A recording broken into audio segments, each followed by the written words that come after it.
Hello मित्रों, आज हम एक टॉपिक लाए हैं बायोलॉजी में, रंध्र स्टोमाटा। तो रंध्र स्टोमाटा क्या होते हैं, सबसे पहले हम आपको यह बात बताना चाहेंगे। जो आप कोई भी पौधा का एक पत्ती ले आइएगा, ठीक है, उस पत्ती पर देखिएगा ध्यान से, और आपको दिखाई नहीं देगा, बहुत छोटे छिद्र होते हैं, उसको माइक्रोस्कोप से आप देख सकते हैं। तो उस पौधा के पत्ती पर जो होता है बहुत ही छोटे छोटे छिद्र होते हैं, बहुत महीन छोटे छोटे छिद्र होते हैं। उसी छिद्र को हम क्या कहते हैं, रंध्र कहते हैं।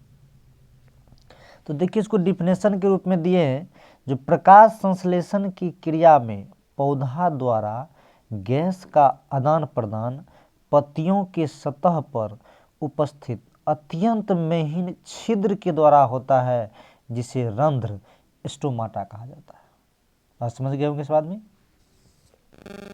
और इसी रंध्र के द्वारा पौधे में गैस का आदान प्रदान होता है।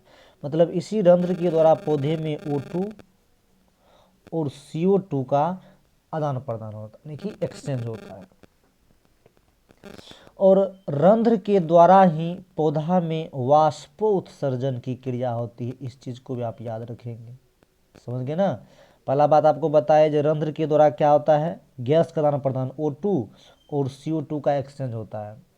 और इसी रंध्र के द्वारा पौधा में क्या होते हैं, वाष्पोत्सर्जन उत्सर्जन की क्रिया होती है। बात समझ गए ना। उसके बाद है रंध्र का खुलना एवं बंद होना, द्वार कोशिका, गार्ड सेल। इस चीज को भी आप याद रखेंगे।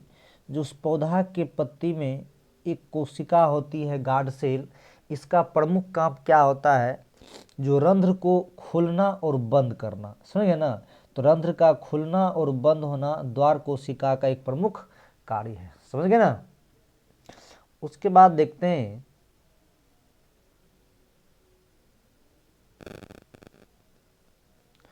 तो रंध्र का खुलना एवं बंद होना क्या है, द्वार कोशिका का एक काम है। उसके बाद और देखते हैं, देखिए, मतलब रंध्र का खुलना एवं बंद होना द्वार कोशिका का काम है।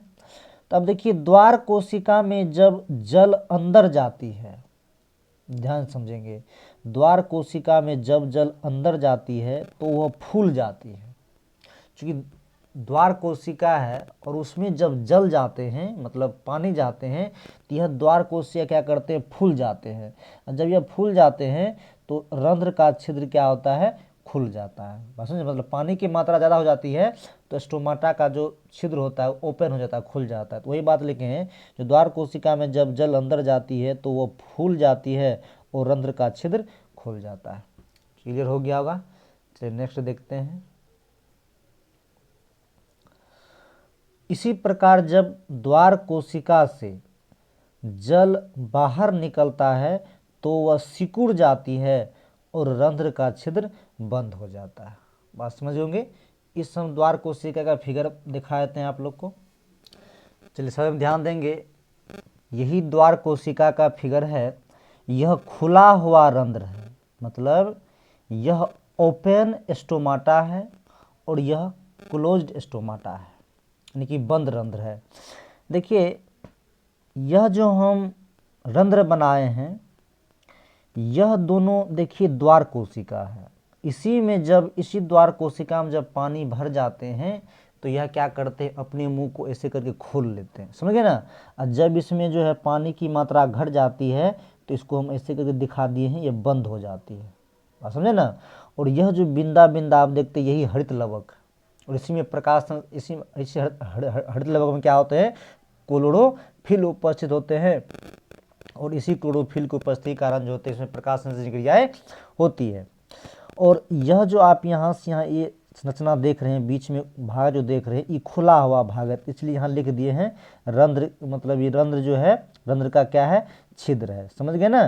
तो यह छिद्र खुला हुआ है और इसमें जो दिखा दिए हैं, ये आपको क्या है, बंद है। तो यही क्या है, स्टोमाटा का चित्र है। सब आदमी वीडियो को पॉज करके इसको सारा भाषा को लिख करके इस फिगर को अच्छे से आदमी बना लीजिएगा। चलिए इससे कुछ संबंधित MCQ है आपको देते हैं। चलिए पहला क्वेश्चन है, रंध्र का मुख्य कार्य है।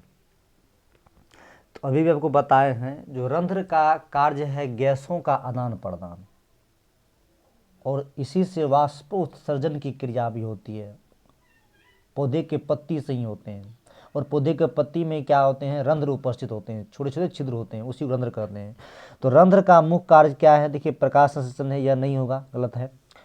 उसके बाद है गैसों का विनिमय एवं वाष्पोत्सर्जन, यही इसका करेक्ट आंसर होंगे। बात समझ गए ना, भोजन का परिवहन भी नहीं होगा, पोषण भी नहीं होगा, समझ गए होंगे सब आदमी। चलिए अगला क्वेश्चन है, जो रंध्र मुख्यतः पाए जाते हैं, रंध्र मुख्यतः किस पे पाए जाएंगे, अभी आपको पता है पत्ते पर ही पाए जाएंगे ना, क्या है जड़ पर, पत्तियों पर, तना पर, ननोबीज। तो रंध्र मुख्य रूप से किस पे पाए जाते हैं, पत्तियों पर पाए जाते हैं, समझ गए ना। चलिए अगला क्वेश्चन देते हैं, रंध्र का खुलना और बंद होना निर्भर है। तो ध्यान से इस क्वेश्चन को समझिए। एक क्वेश्चन तो आपसे ऐसे पूछ देगा, जो रंध्र का खुलना और बंद होना किस कोशिका का काम है, तो आप मार दीजिएगा द्वार कोशिका में, गार्ड सेल का काम है। लेकिन यहाँ ऑप्शन चेंज है, जो रंध्र का खुलना और बंद होना निर्भर करता है, तो ऑप्शन है सूर्य के प्रकाश पर, जी नहीं, यह गलत है। उसके बाद है CO2 की सांद्रता पर, यह भी गलत है। वायु के वेग पर, यह भी गलत है। यानी कि इसका जो करेक्ट आंसर होगा वो प्रकाश संश्लेषण पर डिपेंड करता है। बात समझ गए ना, मतलब रंध्र का खुलना और बंद होना निर्भर करता है मुख्य रूप से प्रकाश संश्लेषण पर, समझ होंगे।